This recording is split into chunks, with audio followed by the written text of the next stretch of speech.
What up, guys? The 4-Hour Workweek. Escape 9 to 5, live anywhere, and join the new rich, expanded and updated by Tim Ferriss. That is a catchy title. I actually chose this book because I'd heard a lot about it. I'd started to hear it recommended as people's favorite books on different podcasts. And usually when something like that happens and I hear it in enough places that I'm interested in, I figure it's probably a smart idea for me to check it out. I like Drake and J. Cole, and enough people that like Drake and J. Cole tell me I should check out Kendrick. I might as well check out Kendrick, and then I love Kendrick. So same idea. This book is all about the idea of the new rich, and what that means is it's not just about having a lot of money, it's about having the freedom of time and mobility, which is interesting with all the remote working that's happening right now during coronavirus. But it's really interesting. It really complements the E-Myth Revisited really well because it's all about systems and creating systems and outsourcing and delegating your work so that you can not work in your business but work on your business and not get bogged down by it.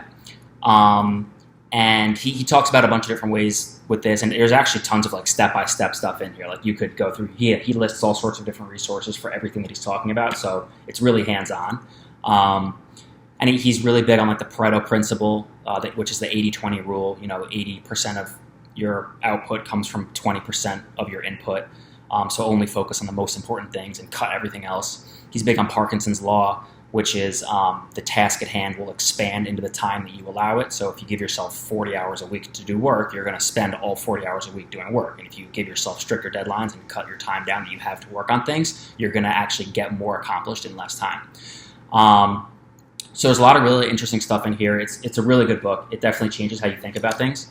My favorite takeaway was actually something he kind of just mentioned in the beginning. He was talking about so he had an online business and he wanted to take a vacation in Europe, but he was freaking out because he didn't know how he'd be able to take that vacation and his business to stay alive because it was pretty much just him working on it.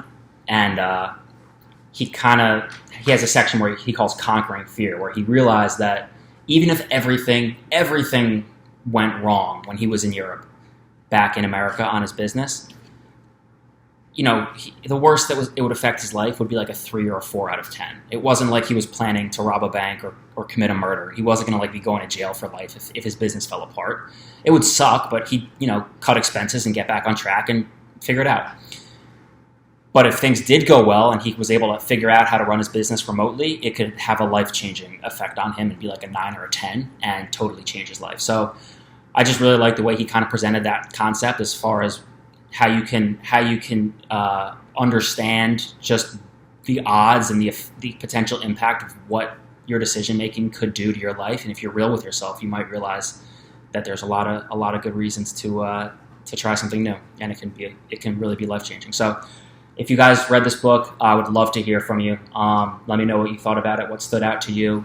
If you haven't, you should read this book if you are interested in,